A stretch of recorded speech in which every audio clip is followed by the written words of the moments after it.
Kishash, Kiprah Panglima Lingga di Kerajaan Aceh. Novel karya Syukri Muhammad Syukri. Sebelum Kadi Malikul Adil mengetuk palu, tiba-tiba seorang perempuan berbaju hitam berdiri, mengangkat tangan. "Maaf Tuan Kadi yang mulia," kata perempuan itu dari tengah-tengah peserta rapat tahunan itu. "Silahkan Datu Beru," kata Kadi menyilakan perempuan itu bicara sambil meletakkan palu di atas meja hakim. "Hukum Kishash terhadap Raja Lingga yang ke-14 belum sempurna, sebut Datu Beru." "Sebutkan alasan Anda," kata Kadi. "Keluarga korban belum pernah diminta pendapat, hukum apa yang pantas dijatuhkan kepada terdakwa, sebut Datu Beru memberi pembelaan." "Masih ada tambahan?" tanya Kadi. "Siapa tahu, keluarga korban berkenan memaafkan terdakwa, dan bersedia menerima diat," tambah Datu Beru. "Kami sependapat dengan dalil yang disampaikan Datu Beru," kata Kadi Malikul Adil sambil mengetuk palu 1 kali.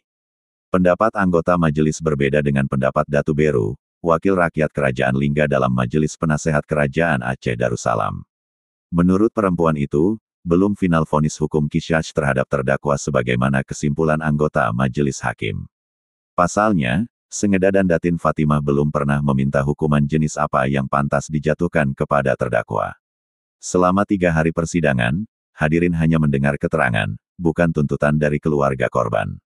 Majelis menyilakan keluarga korban untuk mengajukan tuntutan terhadap terdakwa, kata Kadi. Sengeda dan Datin Fatimah dipersilahkan untuk mengajukan tuntutan. Kedua anak beranak itu saling pandang. Bingung, apa tuntutan yang tepat atas kekejaman yang sudah dilakukan Raja Lingga yang ke-14. "Mohon berkenan Yang Mulia memberi waktu bagi kami untuk bermusyawarah," pinta Datin Fatimah. Permintaan keluarga korban disetujui, sidang ditunda sampai Bagda Duhur, kata Kadi Malikul Adil sambil mengetuk palu 1 kali. Usai salat duhur dan makan siang, Balairung Sari sudah dipenuhi oleh peserta. Mereka penasaran, apa tuntutan yang akan diajukan Sengeda dan Datin Fatimah. Mendengar cerita kekejaman yang dilakukan terdakwa, semua berkeyakinan, keluarga korban akan menuntut terdakwa dengan hukum Kishash, nyawa berbayar nyawa. Kadi Malikul Adil membuka sidang, lalu menyilakan Datin Fatimah selaku ibu korban untuk mengajukan tuntutan.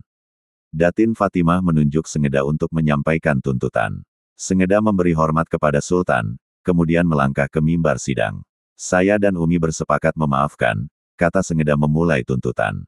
"Kami tidak menuntut Kishash," lanjutnya. "Hukum apa yang pantas diterima Abang Raja Lingga yang ke-14, saya serahkan sepenuhnya kepada keputusan majelis," tutup Sengeda, lalu dia turun dari mimbar majelis. Sengeda bersama Datin Fatimah meninggalkan ruang sidang. Mereka kembali ke kamar tamu istana untuk istirahat.